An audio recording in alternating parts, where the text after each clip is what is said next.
1991, 96 এবং 2001 সালের নির্বাচনে 5টি আসনে প্রতিদ্বন্দ্বিতা করে 5টি আসনেই বিপুল ভোটে জয়লাভ করেন বাংলার আপসীর নেত্রী বেগম খালেদা জিয়া।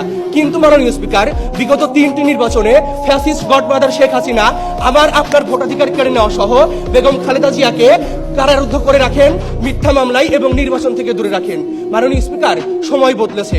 24-এর আন্দোলনের পরে ওই ফ্যাসিস্ট হাসিনা আজ পলাতক এবং বেগম খালেদা জিয়া তিনি আজ মুক্ত।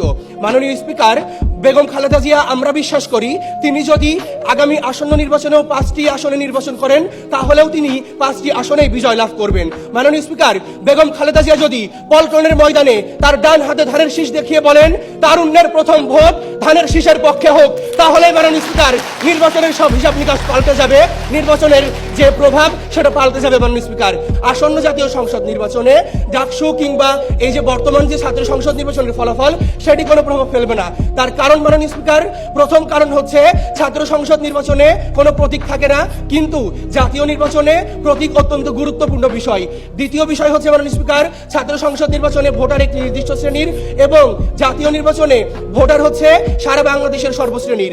জাতীয় নির্বাচন মাননীয় স্পিকার এটা সারা বাংলাদেশের জাতীয় বিষয় এবং ছাত্র সংসদ নির্বাচন হচ্ছে শুধুমাত্র বিশ্ববিদ্যালয় কেন্দ্রিক বিষয়। মাননীয় স্পিকার, পাটিগণিতের হিসাব দিয়ে আজকের বিতর্ক শুরু করছি। দেখুন মাননীয় স্পিকার, ডাকসু, জাকসু, রাকসু, চাকসু সব মিলিয়ে যতগুলো ছাত্র নির্বাচন হয়েছে সেখানে ভোটার হচ্ছে মোট 1 লাখের বেশি, আর সারা বাংলাদেশে আসন্ন জাতীয় সংসদ নির্বাচনে ভোটার 12 কোটির বেশি। সুতরাং মাননীয় স্পিকার, প্রভাবটা কোথায় দাঁড়ালো? প্রভাবটা দাঁড়ালো আজকে 1 ফোঁটা পানি এবং অথই সমুদ্রের মধ্যে। ঠিক এই জন্যই আমরা বলছি মাননীয় স্পিকার, আগামী সংসদ নির্বাচনে ছাত্র সংসদ নির্বাচনের যে ফলাফল সেটি কোনো প্রভাব বিস্তার করতে পারবে না।